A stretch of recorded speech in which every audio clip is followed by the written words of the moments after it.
Fantastic. Like many creative spirits throughout the ages, Philip Larkin was fascinated by the passage of time, thinking deeply about the workings of memory and anticipation.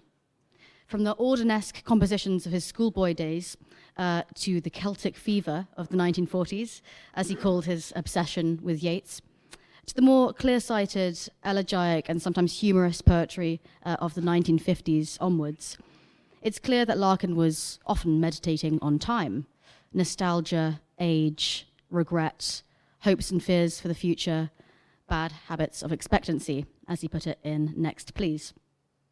We find this not only in the poetry, which I'll focus on today, but the novels. Jill and A Girl in Winter illustrate a keen interest in the layering of past and present, memory and fiction. Writing to his editor at Faber in 1946, Larkin suggested part of a blurb. Quote, "A Girl in Winter centers on one day in the life of Catherine Lind, a day that as it progresses seems increasingly to sum up her present life, connect it with her past, and predict her future." So the title of my presentation today is from the poem Triple Time, which Larkin published in 1954 and included in his breakthrough collection, The Less Deceived, the next year.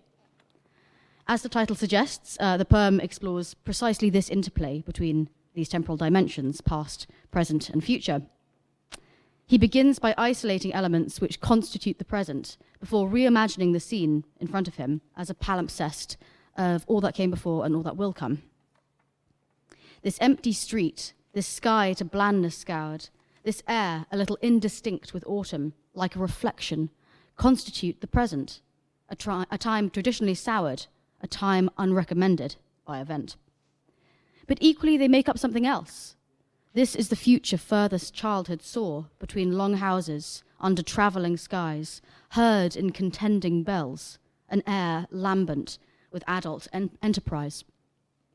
And on another day will be the past, a valley cropped by fat, neglected chances that we insensately forbore to fleece. On this we blame our last threadbare perspectives, seasonal decrease. So triple time indicates a musical time signature in which 3 beats are contained within each bar, and likewise past, present, and future are represented in 3 stanzas united by the poem. But Larkin is thinking about how in the future this moment will be remembered as the past, and how in the past it was anticipated as the future. So wheels within wheels. When thinking about the past here, Larkin dwells on missed opportunities, fat, neglected chances, with a little play on fat chances. This is something I'd like to focus on, given that regret is a recurrent and almost obsessive theme in his writing. When we look back on the past, we're not just remembering what happened, but also what failed to happen, the road not taken, as Robert Frost had it in his 1915 poem of the same name. And I wouldn't be surprised if Larkin had Eliot's Burnt Norton from the 4 quartets in mind, one of the most famous literary meditations on time and memory to this day, and published in 1936. Larkin went to university in 1940, just to put that in context. I'm sure he read it. Imaginatively, Larkin is always dwelling in what Eliot called a world of speculation, that parallel universe of what might have been. So we're going to spend a bit of time there today. First, let's start more straightforwardly with reminiscence. As Larkin wrote to Monica Jones in 1953, "I do love the past.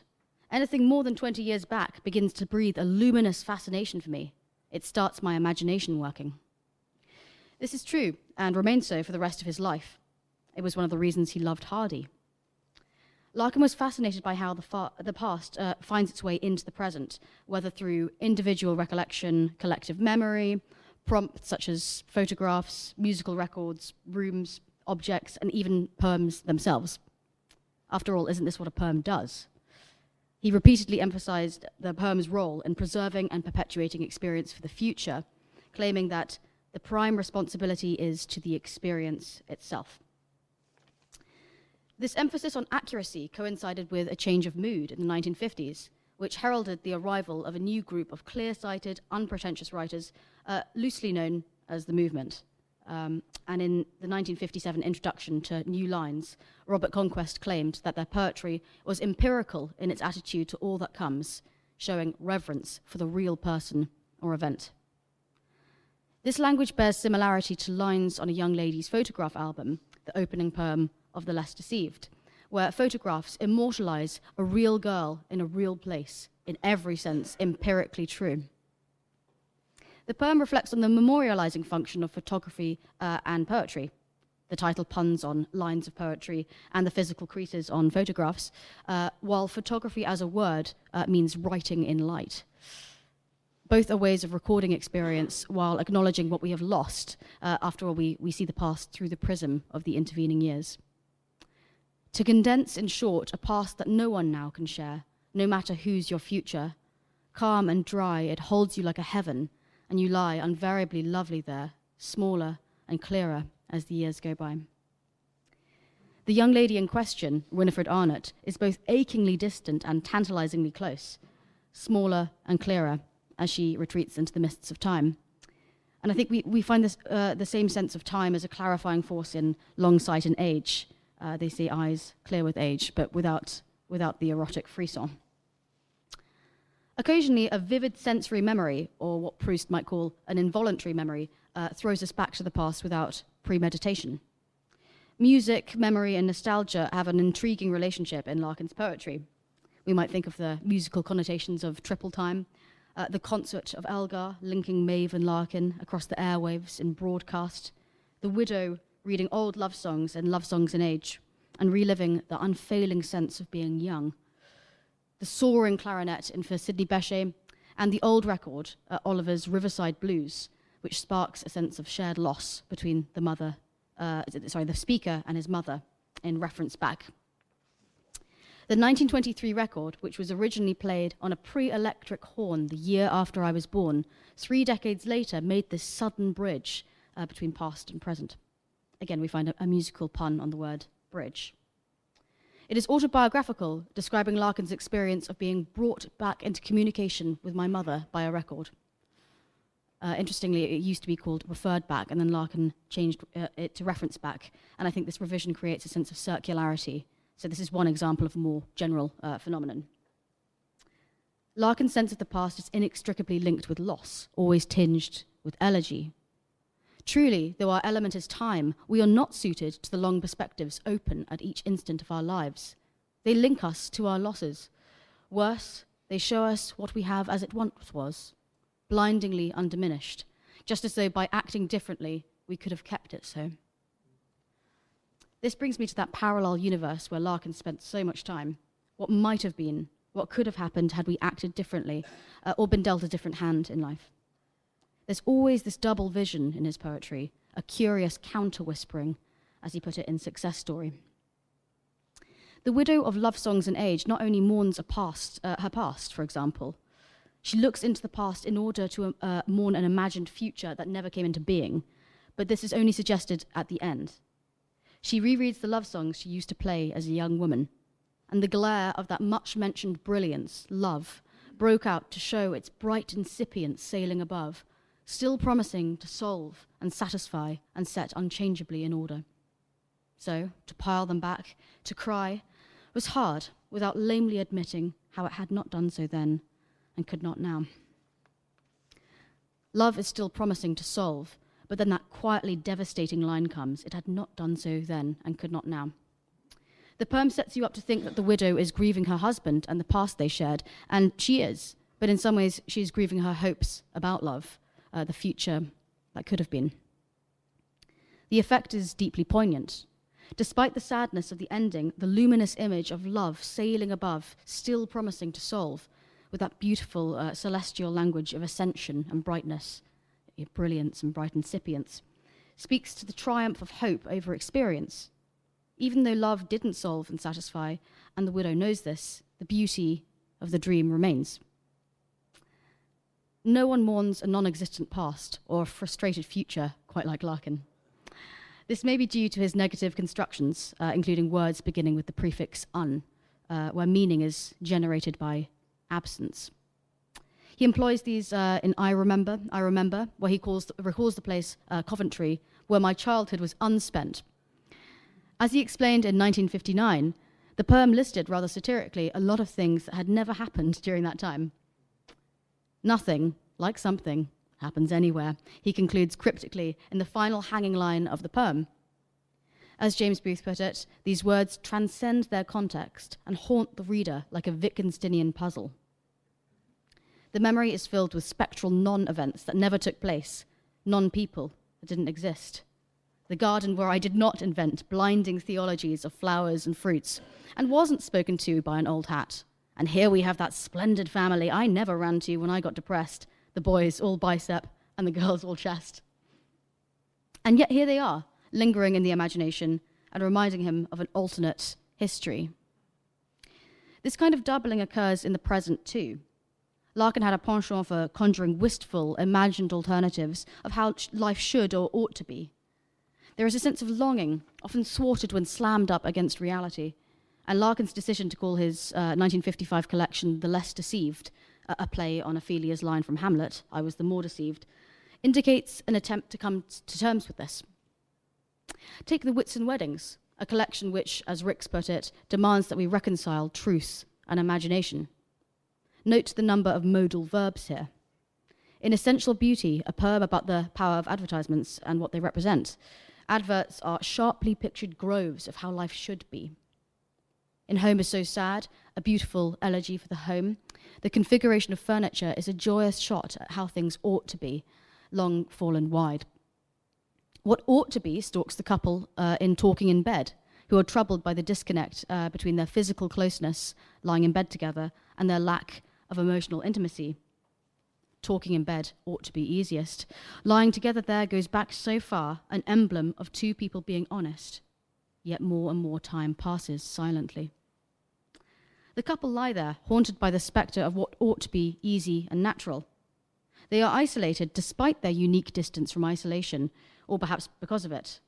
Snuggled away from the dark towns heaping up on the horizon, sheltering from the wind's incomplete unrest and the ranging skies, their closeness is a travesty as they lie there, an emblem they cannot realize. Interestingly, we find that same word emblem in the autobiographical Mother, Summer, I, written 4 years earlier.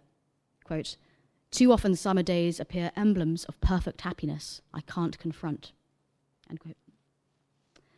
So what ought to be collides with what is, and Larkin is a master of equivocation in this regard.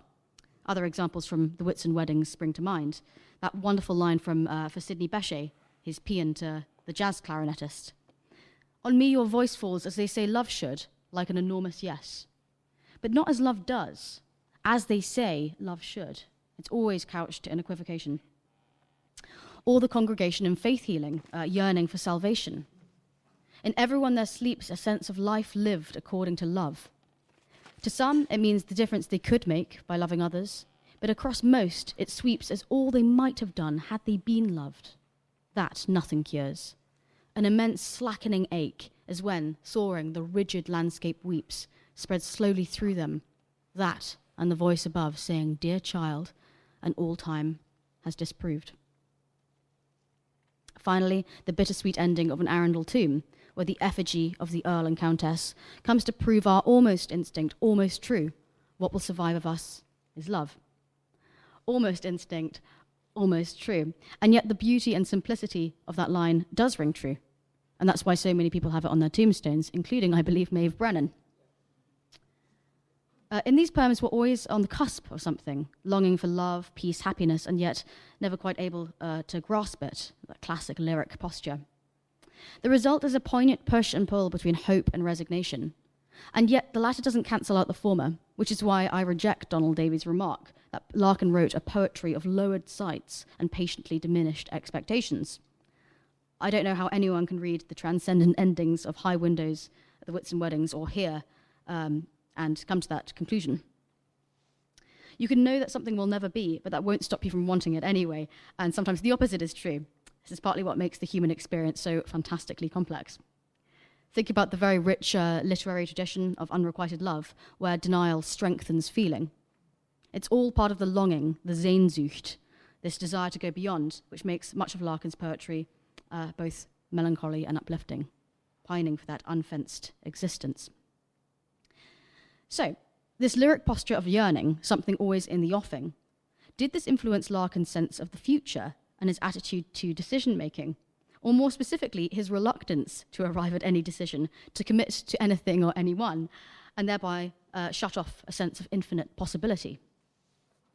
This is the cruel logic that underpins the poem To My Wife, written in 1951 but published posthumously in the collected poems in 1988. And you can see why Larkin didn't publish it. It may have ruffled some feathers. The title sets up the expectation of a marital ode, a paean to an imagined wife, even an epithalamium, a poem written to celebrate the bride on the way to her marital chamber. No such thing here.